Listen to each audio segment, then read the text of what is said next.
Kayaknya semakin kencang nih suara itu informasi bahwa Rizik akan pulang ke Indonesia. Itu kalau dari versi pemerintah bagaimana, Pak? Enggak, terus terang pemerintah tidak pernah membahas itu secara khusus. Ya, artinya bahwa ini serius. Kita enggak nganggap itu serius. Karena Rizik Syihab itu bukan Khomeini.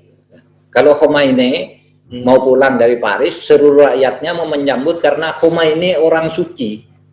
Kalau Rizik Syihab kan pengikutnya tidak banyak juga. Ya. Pulang dari Paris, seluruh rakyatnya mau menyambut karena Khomeini orang suci. Ini adalah salah satu apa yang disampaikan oleh baginda Nabi, dan ini tepat sekali. Karena orang melihat Anda sebagai orang yang remeng-remeng, tidak teguh pendirian, tidak ada di mana, tidak ada di mana. Di mana ada yang lembab, di situ Anda diam. Sebagaimana bunglonlah yang berada di tengah-tengah dedaunan hijau, biru, dan lain sebagainya. Baik, lebih jauh dari itu semuanya, baginda Rasulullah SAW menyampaikan kembali, "Waman akalal haram mata qalbuhu wa khaffa dinuh wa dha'ufa yaqinuh wa hajiballahu da'watahu wa qallat ibadatuh." Dan saya garis bawahi di sini bahwa siapa yang makan barang haram, kata Nabi, maka qallat ibadatuh. Itu tidak terlalu. Yang paling mematikan di sini adalah apa kata Nabi? Mata qalbu. Mati hatinya, gelap hatinya, hitam sehitam-hitamnya. Hatinya hitam, sa kulit-kulitnya, sa muka-mukanya. Bisa jadi seperti itu, berarti itu dahsyat makanan haram yang telah dimakan sebagai keluarganya, ahlul baitnya Rasulullah SAW tidak selama-lamanya terperosok di dalam agama yang tidak jelas dan di dalam agama bendera orang pengagum Ali Khomeini, yaitu orang tokoh Syiah.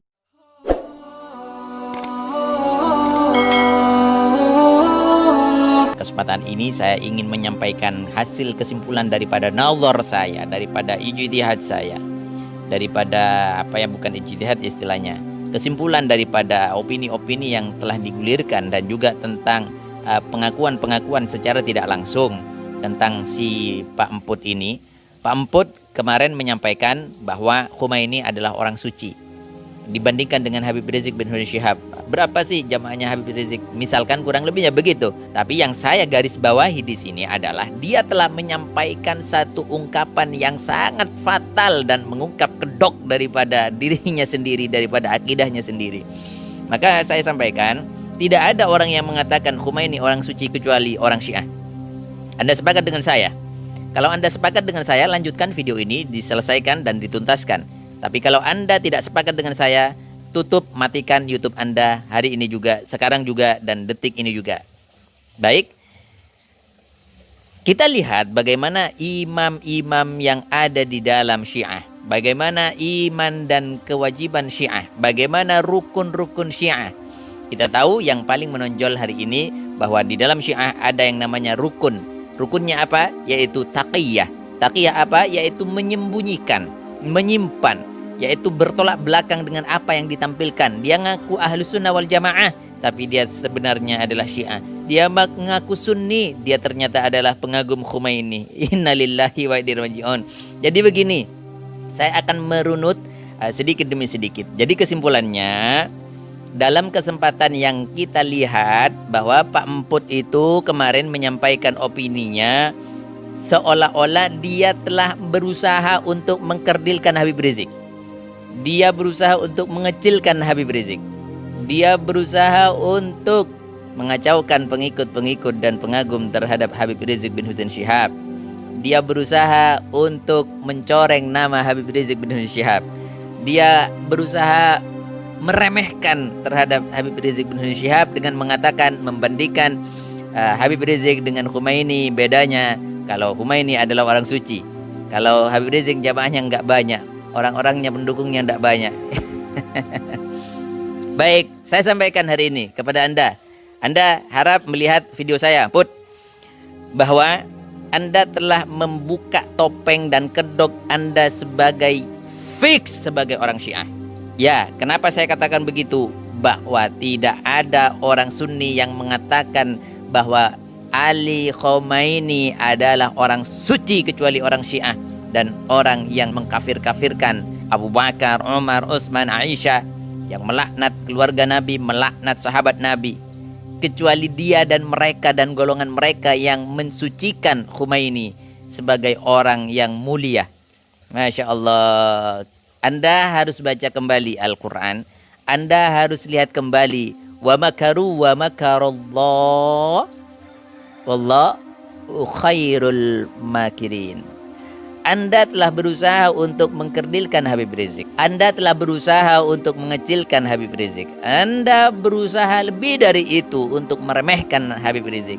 Ternyata tanpa Anda sadari, Anda telah diremehkan dan Anda telah dibuka kedok dan topengnya sebagai pengagum imam-imam orang-orang Syiah, di mana hari ini sampai detik ini kita lihat bagaimana Kiai Said Akil Siraj oleh Kiai Najih Maimun Zubair dan oleh beberapa kiai-kiai khas lainnya disampaikan dalam fatwa-fatwa beliau bahwa Kiai Said Akil Siraj itu fix dan agen-agen Syiah karena mengagung-agungkan orang-orang Syiah dan membenar-benarkan Syiah, bahkan menggolongkan Syiah ke dalam jajaran Ahlus Sunnah wal Jamaah. Tapi beliau punya ilmu. Kalau Anda nggak punya ilmu, Anda mengatakan seperti itu, mana dasarnya? Anda telah membuka kedok dan topeng Anda sebagai fix orang Syiah. Dan disinilah dan beginilah cara Allah membongkar kebusukan dan cara Allah mengembalikan upaya-upaya jahat orang-orang zalim kepada kekasihnya, apalagi kepada zuriyah baginda Rasul sallallahu alaihi wasallam. Dalam hal ini Habib Rizik yang berusaha engkau kerdilkan. Masya Allah. Baik, ketika saya bertanya, Anda juga bertanya. Tentu kita tahu kenapa emput itu kok berubah drastis sih. Dari dulu itu siapa sih? Kita akan mengutip satu hadis yang disampaikan oleh baginda Rasul kepada Sayyidina Ali karramallahu wajhah. Apa kata Nabi sallallahu alaihi wasallam? Man akala syubuhat ishtaba alaihi dinuh wa adlama qalbuh. Ya Ali, kata Rasulullah sallallahu alaihi wasallam, siapa yang makan barang syubhat, siapa yang suka mengumpulkan makan barang-barang syubhat, maka ishtaba alaihi dinuh, maka remeng dia punya hati, maka remeng dia punya agama, maka tidak jelas dia punya agama. Orang menyangka Anda itu Ahlus Sunnah, orang menyangka Anda itu orang moderat, Anda disangka, maksud saya, Anda disangka sebagai orang-orang yang lurus. Ternyata Anda adalah orang yang remeng-remeng agamanya. Kenapa? Man akala syubhat. Bisa jadi karena kemungkinannya orang yang suka makan barang syubhat.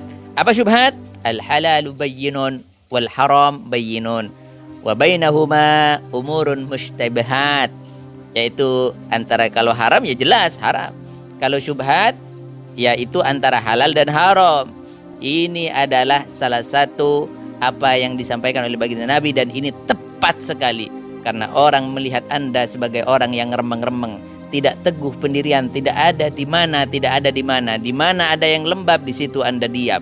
Sebagaimana bunglon lah yang berada di tengah-tengah dedaunan hijau, biru dan lain sebagainya. Baik, lebih jauh dari itu semuanya baginda Rasul sallallahu alaihi wasallam menyampaikan kembali, "Wa man akalal haram mata qalbuhu wa khaffa dinuhu wa dha'ufa yaqinuhu wa hajiballahu da'watahu wa qallat ibadatuh." Dan saya garis bawahi di sini bahwa siapa yang makan barang haram, kata Nabi, maka qallat ibadatuh. Itu tidak terlalu. Yang paling mematikan di sini adalah apa kata Nabi? Mata qalbu. Mati hatinya, gelap hatinya, hitam sehitam-hitamnya. Hatinya hitam, sa kulit-kulitnya, sa muka-mukanya. Bisa jadi seperti itu, berarti itu dahsyat makanan haram yang telah dimakan sebagai hasil daripada menjilat ke sana dan kemari. Ini yang bisa kita sampaikan.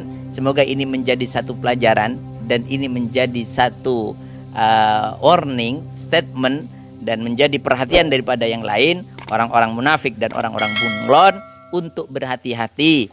Kecuali Allah akan dengan mudah membuka dan membongkar kedok dan topengnya siapa dia sebenarnya. Maka terakhir saya sampaikan, betul sekali kalau Habib Rizik bin Hussein Syihab kembali dan pulang ke Indonesia dalam rangka revolusi akhlak. Ya, orang-orang seperti ini yang harus direvolusi. Orang-orang yang seperti ini yang harus dibuang dan ditendang. Kenapa? Akhlaknya yang harus dibersihkan. Kalau memang akhlaknya bisa diselesaikan, dibersihkan, akhlaknya kepada baginda Nabi tidak kurang ajar, maka ini masih bisa dipertahankan. Tapi kalau sudah akhlaknya bobrok, merugikan negara, merugikan kepada seluruh umat, maka ini tidak bisa dipertahankan. Kita lihat sebagai pertimbangan terakhir, bahwa perhatikan baik-baik Put, bahwa kalau kepada Allah saja tidak takut, kalau kepada baginda Rasul Sallallahu Alaihi Wasallam saja tidak segan dengan mencela dan mencerca dan merendahkan keturunannya, apakah kepada rakyat kalian takut? Kamu segan untuk tidak korupsi dan menjaga amanah rakyat? Allah saja kau khianati, Rasul saja kau khianati. Bagaimana dengan rakyat dan umat sebagai manusia dan hamba? Akan sangat mudah kamu juga khianati. Semoga Allah memberikan pintu hidayah bagimu dan kamu bisa kembali dan bertaubat dan kembali ke jalan yang benar di bawah komando bendera Rasulullah SAW dan keluarganya, ahlul baitnya Rasulullah SAW, tidak selama-lamanya terperosok di dalam agama yang tidak jelas dan di dalam agama bendera orang pengagum Ali Khomeini, yaitu orang tokoh Syiah. Demikian, semoga bermanfaat. Assalamualaikum warahmatullahi wabarakatuh.